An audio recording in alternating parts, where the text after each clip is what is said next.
안녕하십니까? 뭔가 여자분들의 사연만 가득한 곳에 제가 이렇게 글을 쓰려고 하니 부끄럽네요. 어떤 말부터 시작해야 좋을지 도저히 감도 잡히지가 않고요.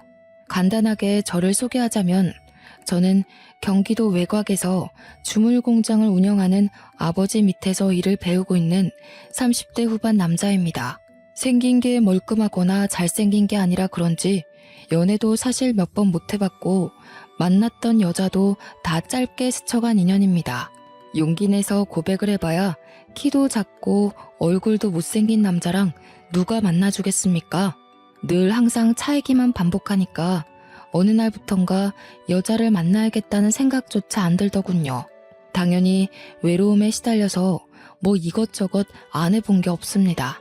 주위에서 소개팅도 몇 번 시켜주었고, 그런데 제가 학창시절에는 좀 찌질했거든요. 일친 친구들한테 빵 셔틀도 하고 많이 맞기도 해서 상당히 소심한 성격을 가지고 있습니다. 그러다 보니 애프터 신청도 잘 못하고 여러모로 연애하기에 좋은 스타일은 아니죠. 생긴 거에 자신이 없다 보니까 헌팅 같은 건 꿈도 못 꿨습니다. 그런 거 아시나요? 길 지나가면 제가 네 남자친구다 이러면서 저 무시하는 이야기들도 들려오고 누가 봐도 매력이 없는 남자이다 보니까 제 팔자에 결혼은커녕 여자친구도 없겠구나 하면서 포기하면서 살았습니다. 제가 중매업체도 등록해보고 했는데 이거 순 장사 속들만 내비치고 좋은 여자 소개도 안 시켜주더군요. 괜히 수백만 원 돈만 버린 거지 뭡니까. 거기다가 연결이 어찌어찌 되어봐야 죄다 돌싱해 애가 하나둘은 기본인 여자들만 나오더군요. 저는 초혼인데 말이죠. 그래서 그걸로 업체에 따지니까 제 수준에 맞는 여자가 그 정도래요. 요즘은 뭐 남자들도 성형하는 추세고 다들 하나같이 잘 꾸미고 다니는데 제 행색이 그렇지 않다고요. 꾸미는 것도 해본 사람들이나 잘하는 거지 저 같은 사람들은 꾸밀 줄도 모르는데 어떻게 합니까?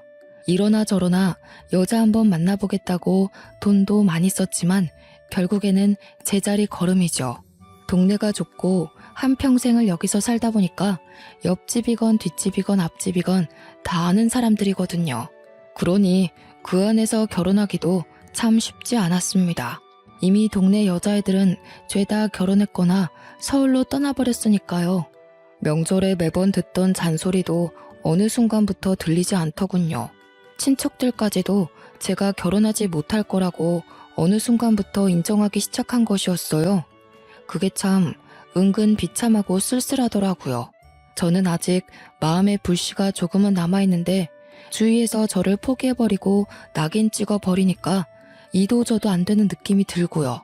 제가 오죽하면 술집에 가서 돈도 엄청나게 써봤습니다. 불쌍한 아가씨 하나 구해주겠다는 심산으로다가 제 옆에 딱 붙어있을 그런 여자 하나 없겠냐고 술집도 동네는 다 뒤지고 다녔어요. 근데 없더라고요. 제 옆을 지켜줄 사람 하나 없다는 게 참 제가 많은 것을 바란 것도 아닌데요. 그저 이 한 몸 따뜻하게 안아줄 여자 하나 찾는 게 이렇게나 어려운 일일 줄 상상이나 했겠습니까? 친구들은 벌써 애가 셋인 애들도 있는데 그런 친구들 볼 때마다 부러워서 친구들도 만나지 않게 되더라고요. 그렇게 어찌어찌 하루를 버텨가면서 살고 있었습니다. 매일 주물 공장에서 아버지 일을 도와 땀을 뻘뻘 흘리며 지냈죠. 돈은 수중에 많았지만 이 돈을 쓸 일이 없으니 뭐 일을 하는데 재미도 못 느끼고 있었습니다. 여자친구만 생기면 퍼다 나를 수 있는데 하는 아쉬움이 있었죠. 그러던 도중 동네에 소문 하나가 퍼다하게 나기 시작했습니다.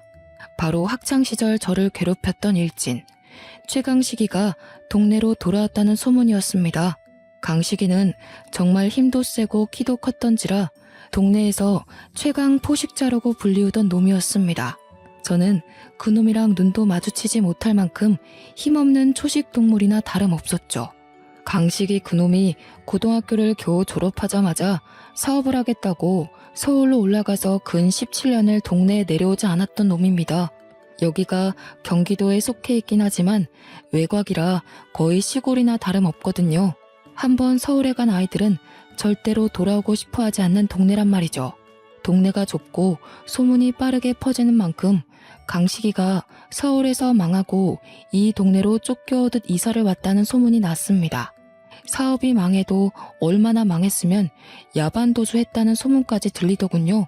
아무리 지금은 별 볼 일 없는 놈이 됐다고 하지만 학창시절의 트라우마는 생각보다 깊게 작용하고 있었습니다. 저는 그놈에게 뜯긴 돈도 많고 얻어맞기도 많이 해서 그런지 마주칠까봐 무서워서 동네 돌아다니기를 피하고 있었습니다. 최대한 공장에서 집, 집에서 공장, 그렇게만 움직이고 다니다가 아버지 심부름을 하러 철물점에 외근을 나갔습니다. 원수는 외나무 다리에서 딱 만난다고 하잖아요. 물론 제가 그놈의 원수가 될 쪽도 아니긴 했지만요. 철물점에서 볼일을 보고 옆에 있는 커피집에 가서 커피를 사서 가려고 하는데 거기서 딱 마주치고 만 거죠. 옛날 일은 다 잊어버린 건지 저를 보고 반갑게 야, 김진수 아니냐 하면서 인사를 하는데 얼마나 놀랐는지 모릅니다. 저한테는 저승사자나 다름없는 놈이었거든요. 학교 끝나고 집에 갈 때 쉬는 시간에 체육 시간에 틈틈이 야, 김진수 하고 부르면 저는 쪼르르 달려가 강식이의 심부름을 했어야 했습니다. 그때는 뭐 지금처럼 학교폭력위원회 같은 게 있지도 않았고 힘센 친구들이 약한 애들 괴롭히면 선생님들이 그냥 너도 힘을 키워라 하고 말았으니까요. 제 이름을 부르면서 손을 흔드는데 그때의 기억이 몰려오면서 등에 식은땀이 쫙 나더라고요. 하지만 이제 30대 후반에 접어든 나이 아니겠습니까? 저라고 언제까지 거북이처럼 등딱지에 숨어 있을 수도 없었고요. 최대한 아무렇지 않은 척 강식이에게 인사를 했죠. 근데 저한테 돈이나 좀 빌려달라고 할 줄 알았던 놈이 되게 반가워하는 거예요. 나중에 술이라도 한번 먹자면서 예전 일 이야기도 하고 사과하고 싶다고 하는 겁니다. 강식이 이놈이 서울놈들한테 된통 당했다고 하더니 철이라도 든 건지 저한테 악수를 요청하는데 저도 그 손을 덥석 잡았습니다. 저에게도 한 걸음 나아갈 기회가 온 거나 다름없다고 생각했던 거죠. 물론 술을 먹자고 하니 좀 뜨뜻미지근했지만 적어도 술값 내는 건 삥 뜯기는 게 아니니까 다행이지 않겠습니까? 저한테 휴대폰을 쓱 내밀면서 핸드폰 번호를 알려달라고 하길래 알려줬죠. 번호도 교환했겠다. 언제 연락 오려나 휴대폰만 바라보고 있는데 다음날 저녁에 퇴근하는데 연락이 오더라고요. 한잔하고 싶은데 시간 되냐? 하고 물어보길래 또 의외라고 생각했습니다. 옛날 강식이 같으면 나와 라고 했을 텐데 시간이 되냐고 물어보기까지 하다니 약간 으쓱해지더라고요. 제가 얼마나 소심했으면 고작 저런 약속 잡는 연락에도 의미를 두겠습니까? 아무튼 거절할 명분도 없고 저도 한잔하면 좋겠다 싶어서 만나기로 했죠. 동네 술집에서 이미 한잔하면서 저를 기다리고 있길래 앞에 앉아서 뭐 이런저런 이야기를 했습니다. 서울에서 사업하다 망해서 왔다는데 서울살이 이야기를 하기도 좀 머쓱해서 고등학교 시절 이야기를 했죠. 저한테 야, 그땐 미안하다 하면서 사과를 하는데 은근히 울컥하면서 마음이 녹아내리더군요. 그땐 내가 철이 없었다.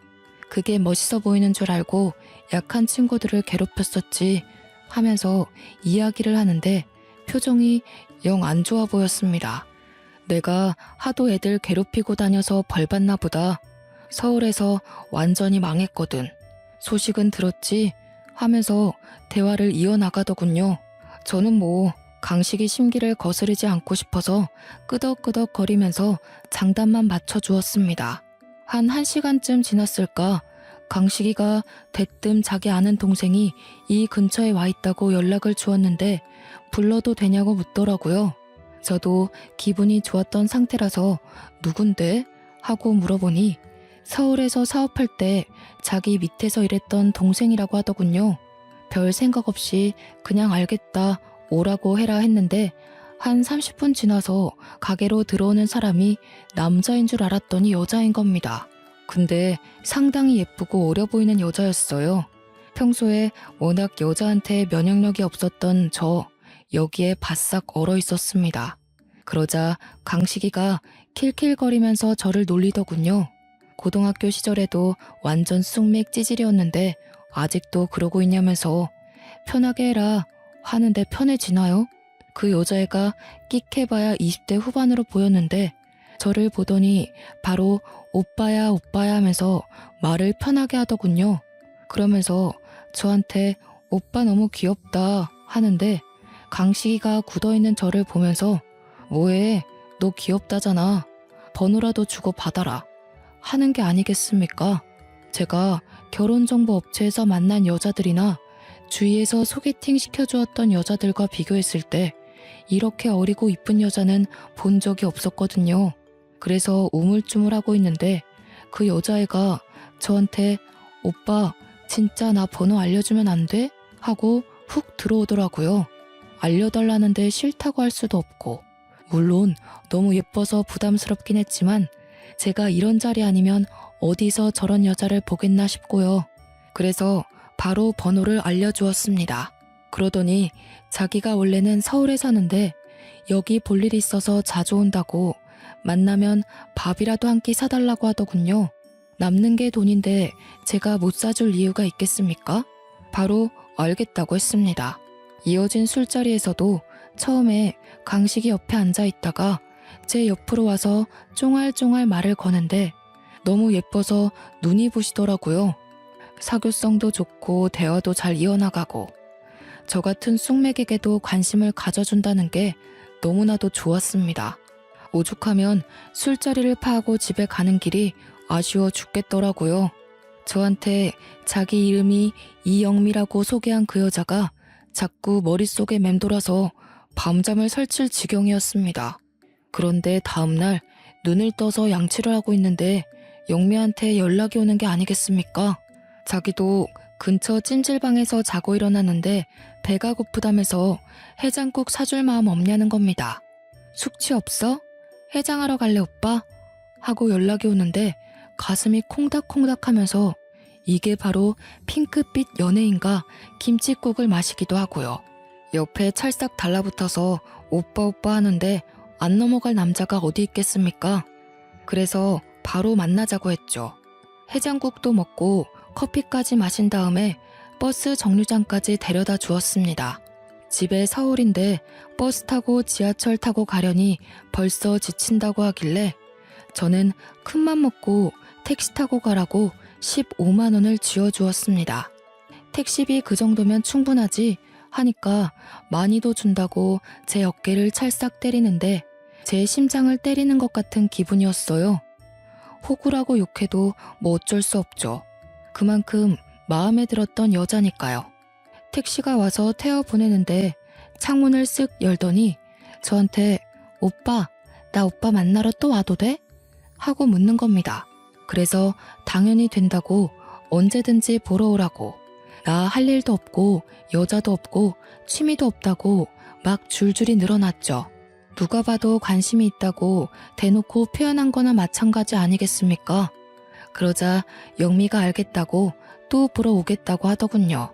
그 뒤로 진짜 주말마다 저희 동네에 와서 저를 불러내는데 너무나도 행복했습니다. 강식이와 영미, 저 이렇게 셋이 만나서 동네 술집이란 술집은 다 돌아다닌 것 같네요. 셋이 만나도 제 옆에 찰싹 붙어앉는 영미를 보면서 저와 마음이 같은 건 아닐까 생각도 했고요. 그런데 영미가 저한테 어느 날 셋이 말고 둘이 보면 안 되겠냐고 하더라고요. 그래서 아 그래? 그럼 둘이 만날까? 하고 연락을 했는데 은근히 강식이한테 미안하고 찝찝한 겁니다. 그래서 강식이에게 연락을 했어요. 영미가 둘이서 보고 싶다고 하는데 둘이 만나도 되겠냐고요. 그러니 강식이가 저한테 그러더라고요.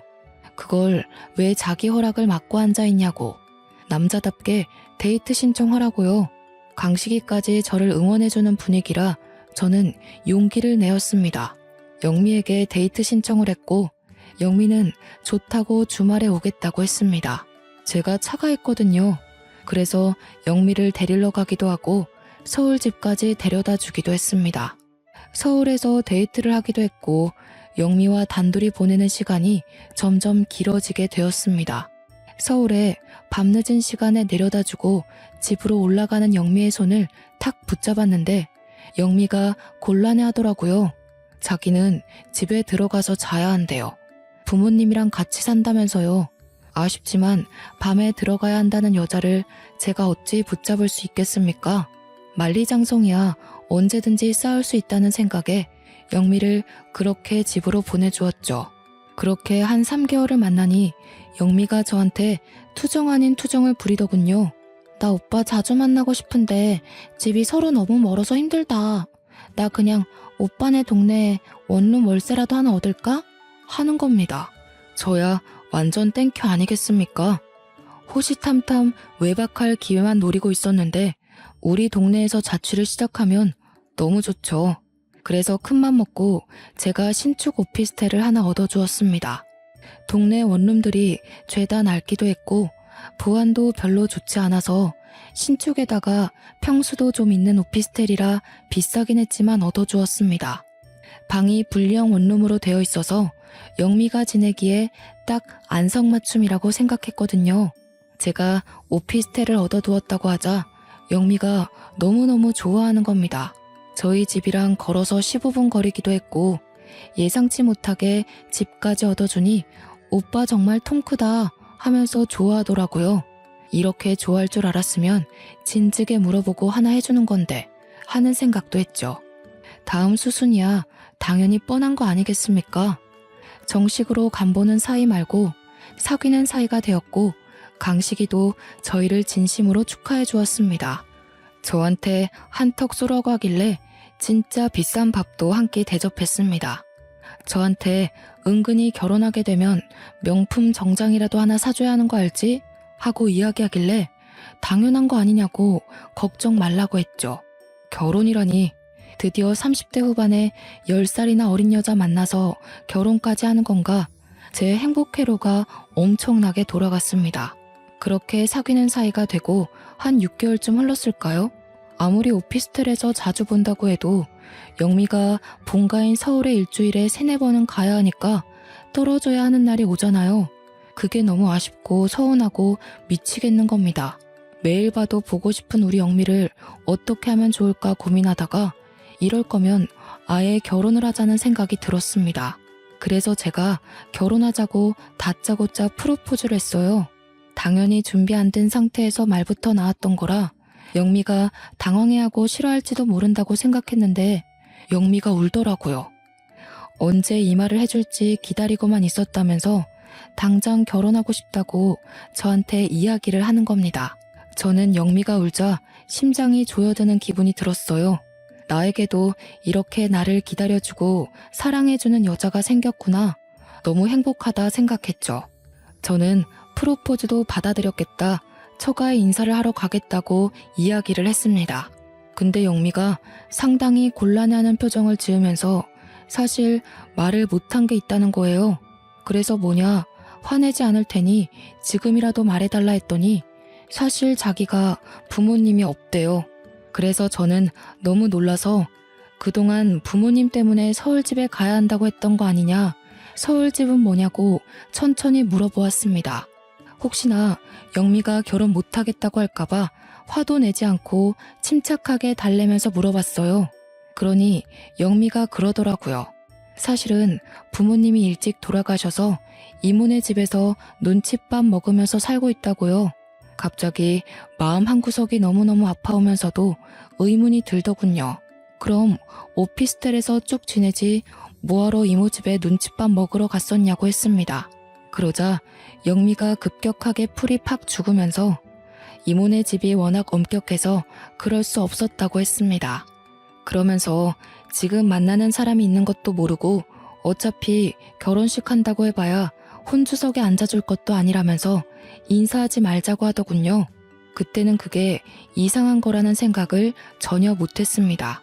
그저 집에서 많이 구박을 받았구나. 그래서 이모네를 빨리 탈출하고 싶구나.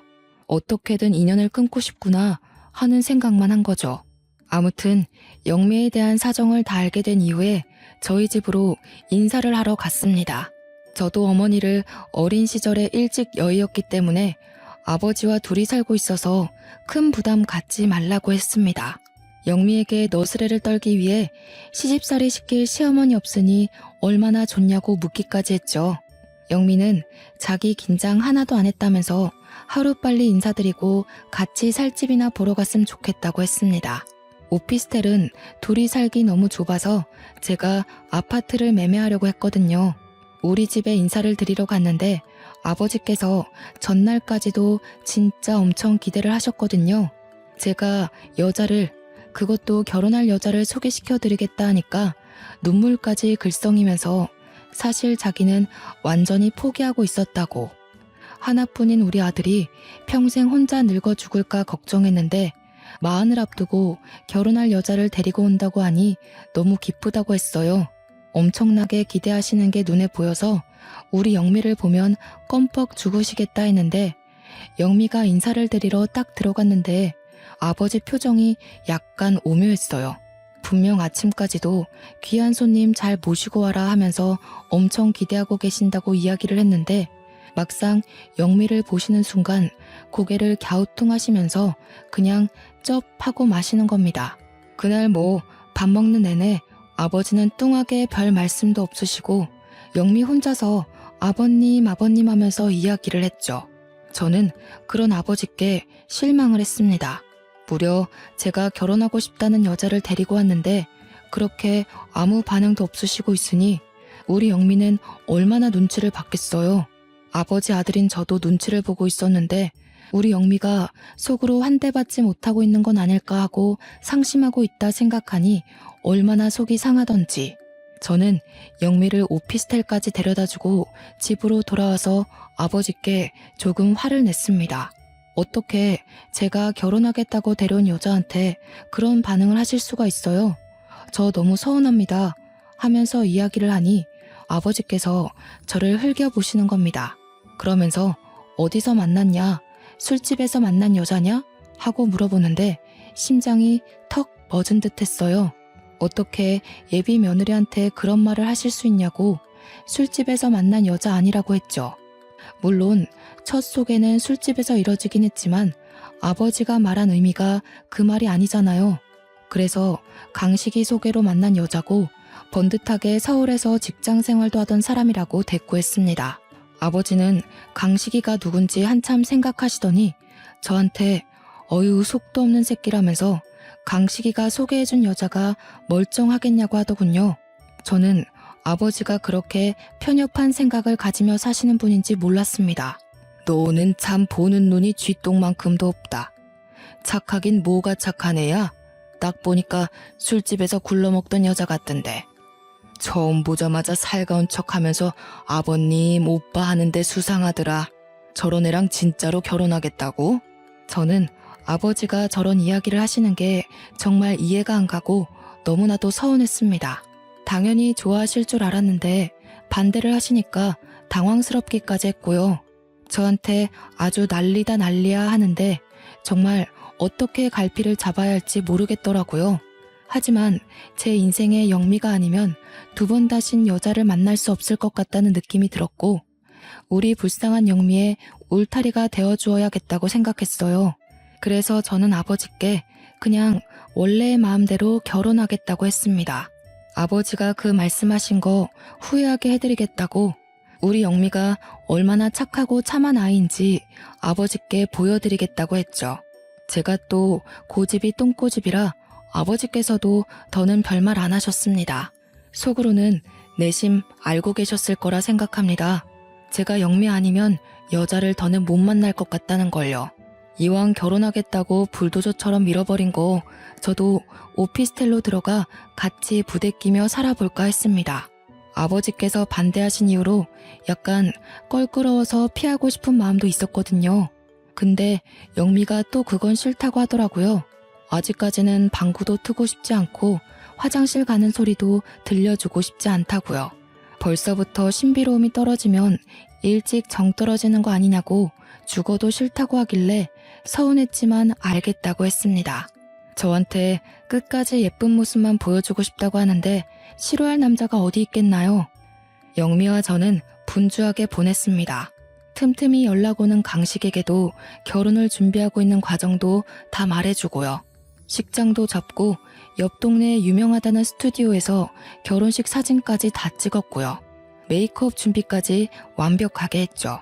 그런데 오피스텔 단기 계약이 끝나가는 시점이 오고 말았습니다.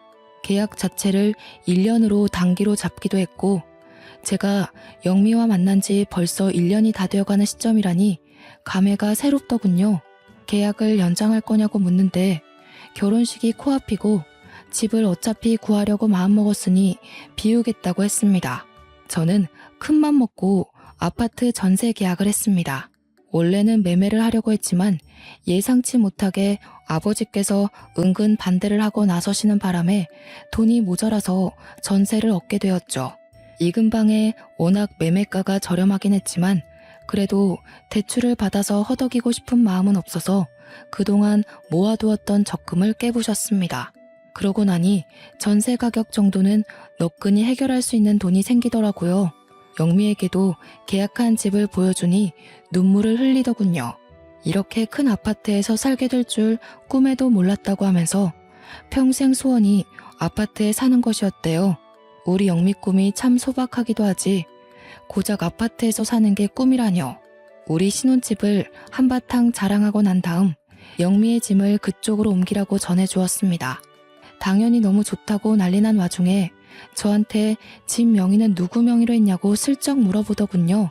그래서 전세라서 누구 명의든 상관없지 않냐고 단문하니 고개를 끄덕이더군요. 약간 서운해하는 눈치라 제가 웃으면서 2년 뒤에 매매할 때는 공동 명의로 해주겠다고 하니까 활짝 웃었습니다. 저는 그런 영미의 얼굴을 보고 전세 계약을 하러 돌아다닌 시간이 아깝지 않다고 생각했죠. 이제 부부가 되고 2년을 더 살다 보면 매매 계약할 때 공동명의 못 해줄 이유가 있겠습니까? 더 좋아져서 아예 우리 영미 이름으로 집을 사주고 싶어질지도 모르는 거죠.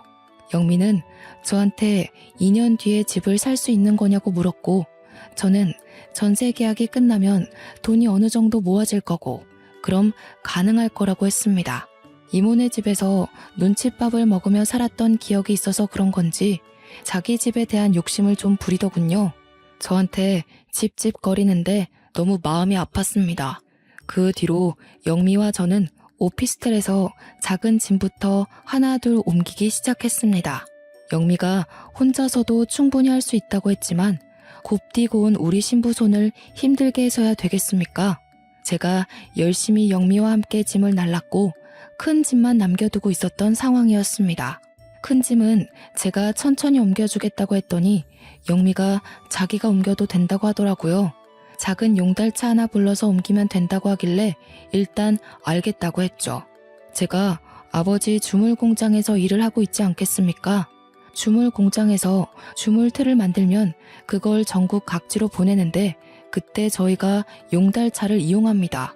저희 집 물건을 배송해다 주시는 형님이 한 분 계셔요. 그 형님이 최근에 마누라가 무슨 투자를 잘못하는 바람에 빚이 조금 생겼다는 이야기를 들었었거든요. 아버지께서 워낙 자기 사람을 아끼시고 돈 쓰는 걸 아까워하지 않아서 급한 빚을 대충 갚아주셨다는 이야기도 들었죠. 그래도 여전히 갚아야 할 것들이 남아있어서 요즘 생활이 힘들다는 이야기를 건너 들었습니다. 저는 그 형님에게 바로 전화를 했어요. 우리 애비 마누라 짐 옮기는 거 용달차로 도와주시면 일당 두둑하게 챙겨드리겠습니다 하니까 좋다고 하시더라고요. 요즘 근데 아버지 덕에 일이 많이 늘어서 너무 바쁘다고 혹시 빈 시간이 내일 밤밖에 없는데 괜찮겠냐고 했어요. 때마침 다음날 저녁에 우리 영미가 이모 집으로 가는 날이라 저는 괜찮다고 했습니다. 영미가 요즘은 횟수가 많이 줄어들긴 했지만 그래도 이모 집에 2, 3주에 한 번씩은 가고 있었거든요. 영미 혼자 고생하는 것 같아서 정말 마음 아팠습니다. 눈칫밥 먹는 이모 집에 혼자 가서 뭘 하고 있을지 제가 인사를 드리러 가겠다고 해도 말리는 걸 보면 정말 보통 분들은 아니신 것 같은데 말이죠. 차라리 잘 됐다 생각하고 영미가 없는 동안 집을 말끔히 비워두어야겠다고 결심했습니다. 다음날 밤에 형님이랑 같이 오피스텔에 도착했는데 분명 꺼져 있어야 할 영미 집 층수에 불이 들어와 있더라고요. 뭐지, 불을 켜놓고 이모 집에 갔나 싶어서 조심스럽게 도어락 비밀번호를 누르고 들어갔습니다. 분명 영미가 없는 것도 알고 제가 해준 집임에도 불구하고 이상하게 발걸음 소리내는 게 싫어서 조용하게 들어갔습니다. 아마 누가 보면 도둑이라고 생각했을지도 모르겠네요. 분리형 원룸이라 거실과 벽이 살짝 막혀있는 구조였는데 거실에 분명 아무도 없는데 안쪽에서 소리가 나더라고요. 평형이 아무리 커봐야 원룸이니 소리도 다 들리고요. 남자와 여자가 대화를 나누고 있는데 형님에게 쉿 하고 손짓을 하니 형님도 침만 꿀꺽 삼키시더라고요. 목소리를 집중해서 들어보니 영미와 강식이가 아니겠습니까? 저는 저 둘이 왜 오피스텔에 이 야심한 밤 시간에 같이 있는 건지 이해가 안 갔죠. 아무리 서울에서 사장님과 직원은 사이라고 해도 영미는 분명 이모네 집에 간다고 하지 않았습니까? 저한테 거짓말을 치고 둘이 만나야 할 사정이 뭐가 있단 말입니까? 형님도 저의 혼란스러움을 눈치챘는지 가만히 있으셨어요. 그런데 그 둘의 대화를 집중해서 들어보니 정말 제 인생에 이런 뒤통수가 있을 수 있나 싶을 정도로 충격적인 말들이 오가는 게 아니겠습니까? 저는 눈앞이 핑 돌아서 쓰러질 것 같은 몸을 가까스로 힘을 주어 서 있었습니다. 야, 전세를 네 명의로 해달라고 하고 전세금을 들고 튀면 되는 일인데 무슨 매매까지 간다고 귀찮게 그래? 2년만 기다리면 공동명의로 매매를 해준다는데 당연히 그게 나은 거 아니야? 야, 이 멍청한 거사. 공동명의면 팔 때 둘 다 동의해야 팔 수 있는 거 몰라?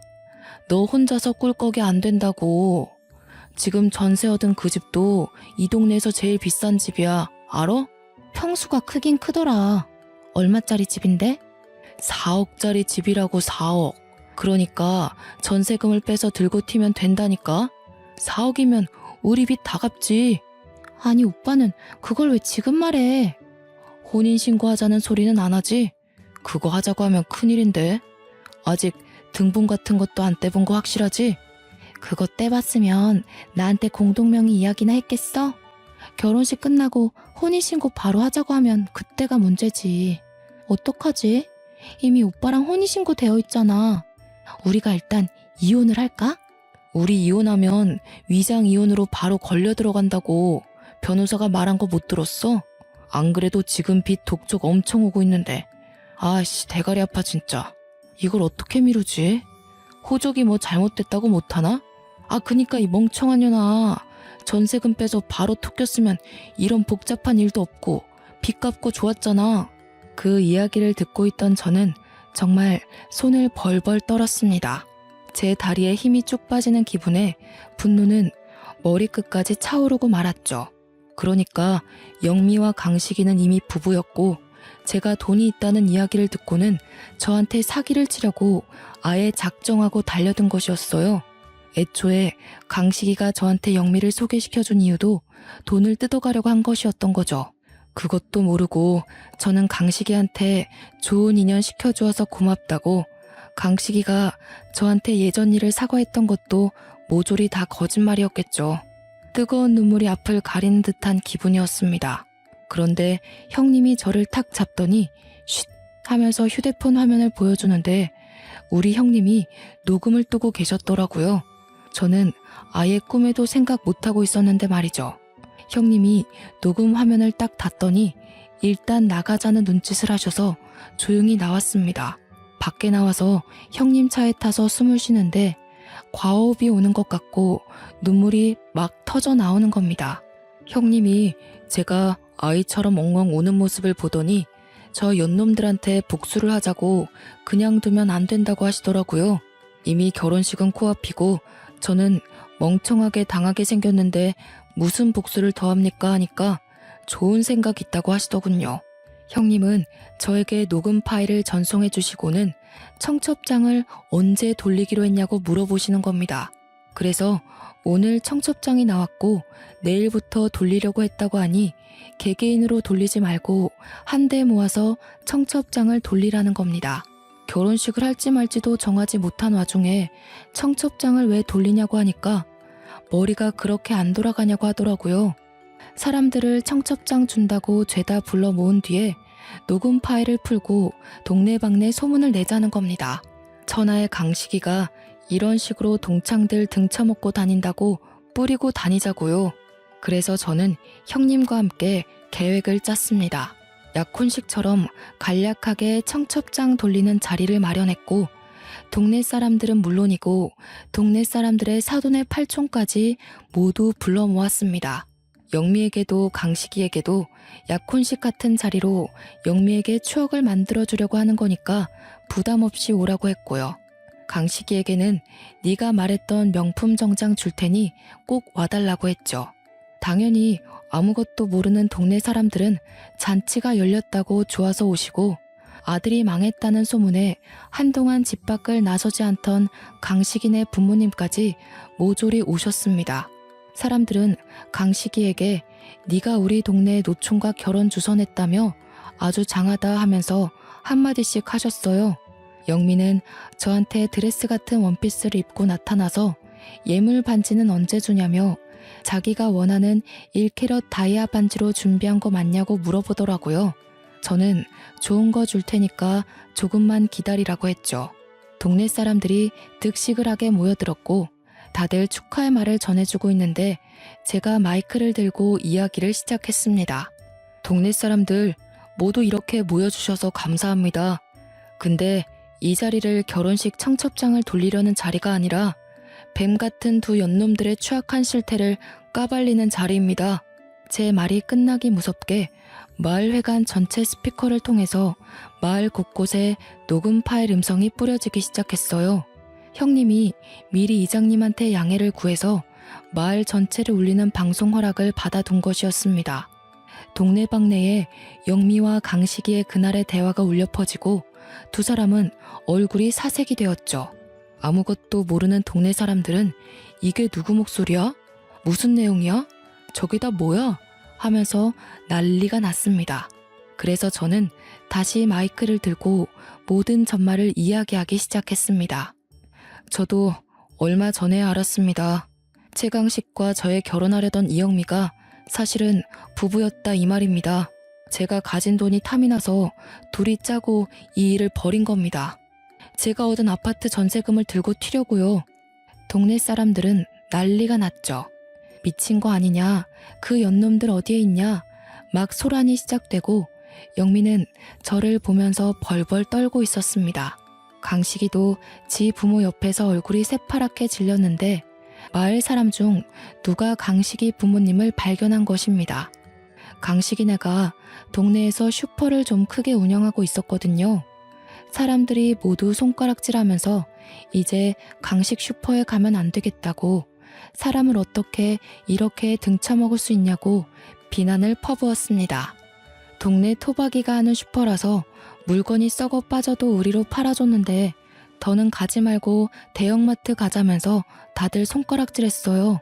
그러니 강식이 부모님도 사색이 돼서 강식이 등을 퍽퍽 치며 이게 다 진짜냐고 싸우고 계시고, 최강식, 이영미, 너네 둘 다 내가 혼인빙자 사기로 고소할 거야. 알겠어? 그제서야 영미가 저한테 잘못했다고, 돈에 눈이 멀어서 그랬는데 평생 속죄하며 살겠다고 울고불고 무릎 꿇고 빌더라고요. 저는 그대로 봐줄 마음이 전혀 없었습니다. 동네 사람들 다 온 자리에 경찰 하나 없었을까요? 저희 아버지와 제일 중마고이신 분이 바로 경찰이셨거든요.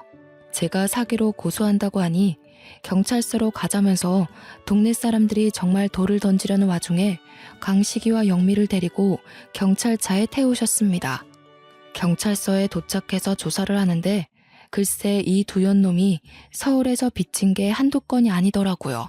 그 와중에 사기 전과도 있고 진행 중인 소송도 있었고요. 소송에 걸려서 경찰서 와서 수사를 받아야 하는 와중에 이 시골 마을로 잠수를 탄 것이었고 결국 지명수배까지 내려진 상태였습니다. 그래서 경찰서에서 조사를 받던 와중 바로 구속이 되어버렸습니다. 저도 당연히 혼인빙자 사기를 바로 걸어버렸으니 빼도 박도 못하는 신세가 되어버렸죠. 영미의 서울 이모 집도 당연히 거짓말이었습니다. 거기가 알고 보니 이 두연놈들이 몰래 얻었던 아지트였던 것입니다. 서울에서 근근히 사기치고 다니면서 숨어 지내던 아지트요. 이 동네에서 둘이 같이 있다가 저한테 걸리기라도 하면 안 되는데 서울 그 집에서 미래를 즐기고 있었던 것입니다. 그래서 저도 못 오게 한 거고 인사도 못 가게 한 거였죠. 이모는커녕 가족이라고는 남편인 최강식밖에 없는 여자였던 것이었죠. 저는 당연히 소송 진행했고 꼬박 10개월이 흐른 뒤에 승소를 했습니다. 그리고 바로 민사소송도 걸어버렸죠. 정신적인 위자료 청구까지 완벽하게 해버렸습니다. 최강식이는 죄질 나쁘다는 이유로 거기다가 잠수를 타고 숨어버린 괘씸죄까지 더해져 법정 구속을 당했습니다. 지금은 감방에서 죄수들과 행복하게 지내고 있을지 더러운 꼴 당하고 있을지 모르겠네요. 영미는 유치장 신세까지는 피했지만 빚을 다 떠안았다고 하더군요. 저한테 울고불고 찾아와서 뻔뻔하게 한 번만 도와달라고 했지만 저는 그런 영미의 뺨을 내리쳤습니다. 결국 어디 식당에서 하루 종일 설거지하면서 빚쟁이들한테 시달리고 있다는 소식이 들리더군요. 날이 추워지니 옆구리도 쌀쌀하지만 저는 평생 여자는 쳐다도 안 보고 살기로 했습니다. 제가 결국 아버지께 진심으로 사과드리자 아버지도 저를 다시 토닥여 주셨고요. 이번 일을 기회 삼아 오히려 더 당당해지자고 마음먹었습니다. 지금은 주물회사 경영권을 물려받아 누구보다 일을 열심히 하고 있습니다. 그냥 혼자 살 운명임을 받아들이고 열심히 살도록 하겠습니다. 제 이야기 어떠셨나요? 제가 너무 흥분해서 이야기를 한 건 아닌가 싶네요. 재미있게 들어주셨다면 추천 한번 눌러주세요. 감사합니다.